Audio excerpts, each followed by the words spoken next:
de l'information. S'informer juste et vrai partout dans le monde. Le number one des grands événements. VIP, VIP, VIP, People TV. VIP, VIP, VIP. D'accord, en parlant de président Macky Sall dégg nañ ko mu ne à partir du 2 dafay jël ay bagages am daal di dem Cheikh le départ de Macky noo ko jàngatee. waaw mais Macky Sall va partir le 2. Je confirme cela.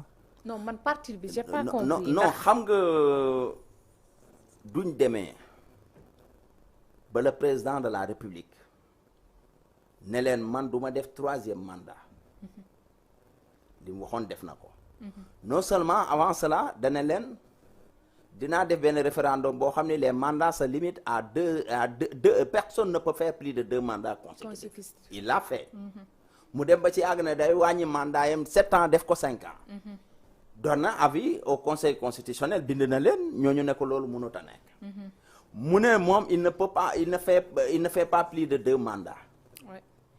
loolu wax na ko gis nañ ko.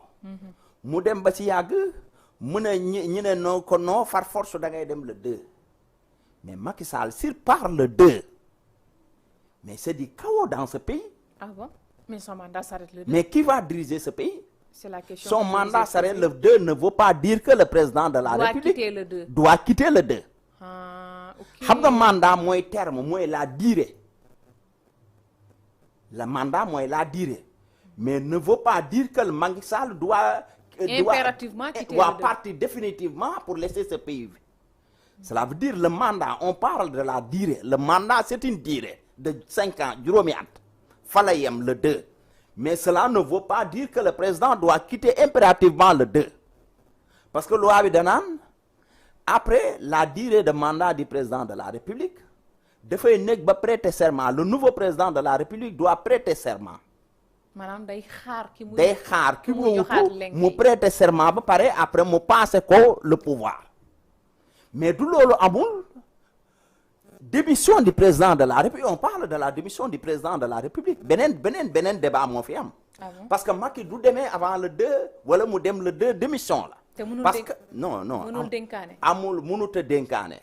du dee dafa dénkaane ba tey démission la. C'est le président de l'Assemblée nationale qui doit remplacer ba pare organiser des élections dans des durées de 3 ou 6 mois. Donc vaut mieux que 3 mois 6 mois quelqu'un qui ne maîtrise pas le pouvoir, qui n'a jamais fait le pouvoir. Mais pourquoi pourquoi on ne peut pas laisser Macky Sall dans les délais de 2 mois organiser des élections libres et transparentes ki nga xam ne moom moo gagné ñu jox ko le pouvoir bi. Mais il y a de ces Sénégalais qui disent que bëggatuñu Macky Sall comme président. Non, du question bëggati. Cela veut dire c'est la manipulation de ces politiciens dem bay indi Europe ak tubaab yi di ñu jox des leçons de démocratie comme disait Maître El Hadji Diouf. Le Sénégal c'est un grand pays de démocratie. Cause pour laquelle on a plus de 20 candidats aux élections présidentielles. Le Sénégal rek ngay toog lu la neex nga wax président de la République du matin au soir. Nous sommes des démocrates. Président nga Sénégal ngay toog benn journaliste wax nga dem taal këram wala nga lakk ko wala nga agressé ko. Mais kenn osé wu ko def en France. Cela veut dire nous sommes dans un pays le Sénégal c'est un pays démocrate. Donc le problème qui se pose si le président de la République quitte le 2, c'est la démission du président de la République. Nañ ko interpréter nu leen neexee mais dafa démissionner. Parce que on parle de la durée du mandat du président de la République qui est 5 ans. Mais waxuñ le président va quitter le pouvoir sans un nouveau président de la République. Président, il faut un nouveau président de la République élu au suffrage universel par les Sénégalais pour que Macky Sall mun koo jox lenge pour que mun a dem. Tant que loolu amul Macky Sall du mun a dem. C'est pourquoi j'appelle le Conseil constitutionnel de prendre une décision dans les plus brefs délais parce que ñoom ñoo joxe woon avis Macky Sall pour que mu organiser des dialogues concertés avec les partis politiques comme il l'a fait.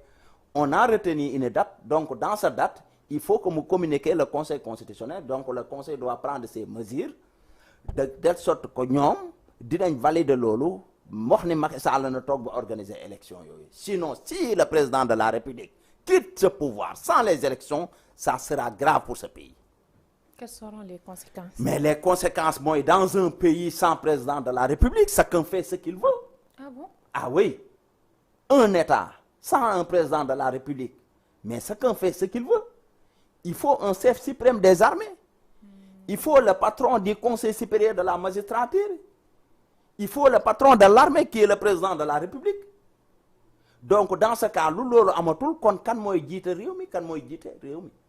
C'est pourquoi pour l'intérêt du Sénégal laissons Macky Sall organiser des élections ki nga xam ne moom moo gagné mu toog mais duñ ko deful topp politiciens yi ñi manipuler gis naa même avant-hier Mimi Touré naan damay demal mais Mimi Touré tey du ne woon la présidente de l'Assemblée nationale du toog foofu ci bangi opposant yooyu parce que Mimi Touré yàq na leen lu nekk Mimi Touré lu nekk yàq na leen ko ñoom tey du ñëwee toog man du ma leen gisee sax Mimi mu toog sax damay ruus damay am gàcce nan nañ koy joxee parole mu toog jàkkaarloog Macky Sall bi nga xam ni moo tax ñu xam la def le premier ministre du Sénégal def le ministre de la justice du Sénégal def le député à l'Assemblée nationale du Sénégal def le conseiller spécial def le lu nekk mu def la ko tu n'es même pas capable de gagner Grand Yoff bi parce que nous sommes en politique il faut nga am benn base ñu jël la teg la fële nga ne non pour la ñu génn la fa parce que léegi tu vas combattre ce pouvoir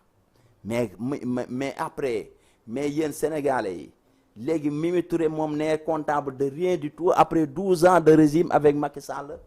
loolu tamit war nañ cee wax. Avec 12 ans de régime avec Macky Sall Mimi Touré toog na non Macky Sall na dem. Autant que c'est Mame Boye Diao. Ah oui et Mame Boye Diao tout cela. toujours dit fooy natt Macky ay rek. oto 100 millions lay garé ne day campagne électorale pour avec ce Sénégalais c'est de ne pas respecter même les Sénégalais.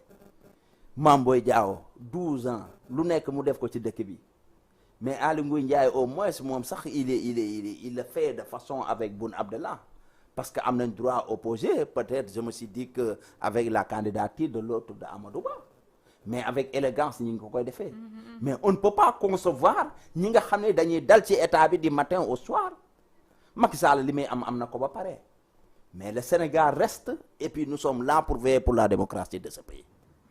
Donc Mimi Touré ci biir opposition. Mimi Touré du dara. Ça revient Macky Sall mais ci biir opposition. du tous Mimi Touré quoi. Mimi Touré ma ne Mimi Touré dans l'opposition ça revient Macky Sall dans l'opposition. Ah oui Macky Sall peut revenir Macky Sall mais Macky Sall peut revenir demain peut toogaat foofu ñoom après ne non way mais. Macky opposé. Ah si du dee Mimi Touré mooy opposé. après ñoom ñu nangu ko ñëw toog ak Mimi Touré ba pare di saaga Khalifa Sall.